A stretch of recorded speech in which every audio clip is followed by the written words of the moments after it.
আজ আমরা দেখব ক্যাপকাট দিয়ে কিভাবে আমরা ভিডিও এডিটিং করতে পারি। তো এর জন্য প্রথমে আমরা প্লে স্টোরে চলে যাব। তারপর এখানে আমরা ক্যাপকাট লিখে সার্চ করব।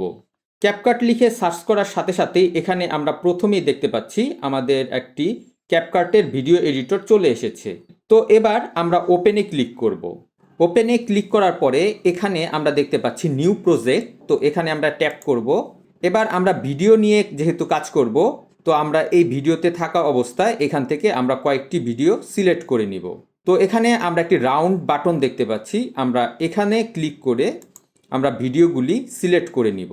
তো আমরা দুইটি ভিডিও সিলেক্ট করে নিয়ে তারপর এখানে আমরা অ্যাডে ক্লিক করব। আমরা দেখতে পাচ্ছি আমাদের দুইটি ভিডিও অ্যাড হয়ে গেছে। এখানে আমরা যেই টাইমলাইনটি দেখতে পাচ্ছি, এই টাইমলাইনটিকে আমরা ভিতরের দিকে ড্র্যাগ করলে টাইমলাইনটি ছোট হয়ে যাবে এবং বাহিরের দিকে ড্র্যাগ করলে আমাদের এই টাইমলাইনটি বড় হয়ে যাবে। তো কাজের সুবিধার্থে আমরা এটাকে ছোট এবং বড় করে নিতে পারি। এখানে আমরা অনেকগুলি বাটন দেখতে পাচ্ছি।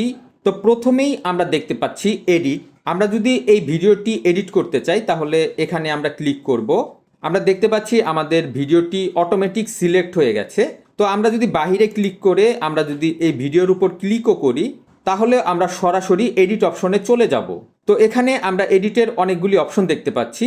আমরা একে একে সব কয়টির কাজ দেখব। তো প্রথমেই আমরা দেখতে পাচ্ছি স্প্লিট। আমরা ভিডিওটি এই টাইমলাইন যেখানে আমরা একটি লাইন দেখতে পাচ্ছি, এই লাইনে থাকা অবস্থায় যদি আমরা স্প্লিটে ক্লিক করি তাহলে আমাদের এই ভিডিওটি দুইটি পার্টে ভাগ হয়ে যাবে। এবার আমি যদি আরেকটু সামনে থেকে এটাকে আমি ভাগ করতে চাই, আমরা যদি আবার স্প্লিটে ক্লিক করি তো এভাবে আমরা ভিডিওটি কেটে নিতে পারি।